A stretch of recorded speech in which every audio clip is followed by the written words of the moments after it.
تو از شخصانی به مادر بپرس، قدر مادر را تو از شخصانی به مادر بپرس،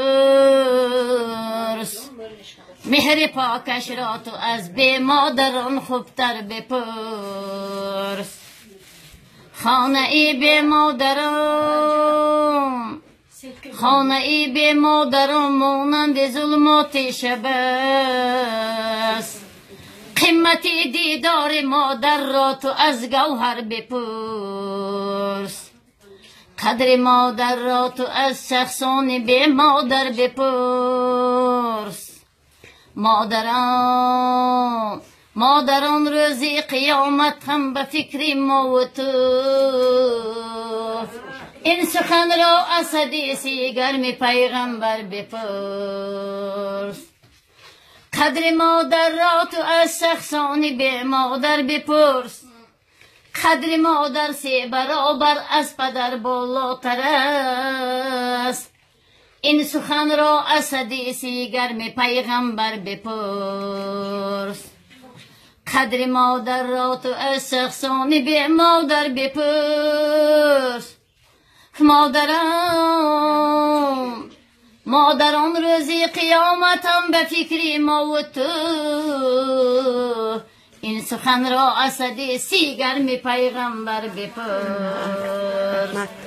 بعد تو باقی لبی دریا خزان ریزان شده است، بعد تو باقی لبی دریا خزان ریزان شده است.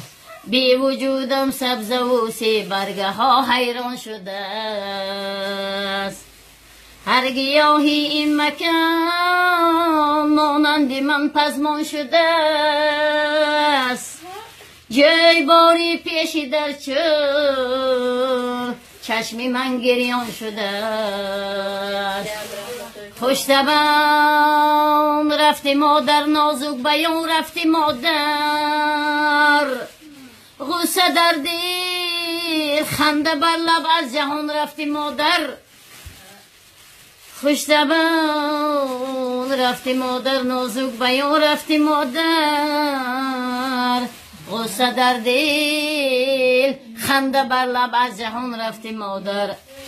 بعد تو همسایه ها را من چسان شادان کنم، بی سخن های لطیفی تو چسان خندان کنم. خوش زبان رفتی مادر، نازک بیان رفتی مادر، غصه در دل خنده بر لب از جهان رفتی مادر.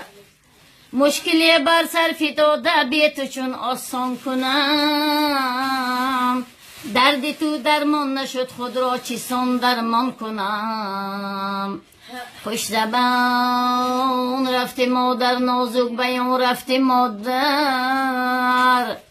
غصه در دل خنده بر لب از جهان رفتی مادر. در غمت خون می چکد از چشم فرزندان تو، چون درختانی قطاری تو جگر بندان تو. صلی الله تعالی علیک یا محمد، صلی الله تعالی علیک یا محمد، صلی الله تعالی علیک یا محمد. صلوات بر محمد مصطفی عربی. قدر مادر به چند قدر گویم کام باز.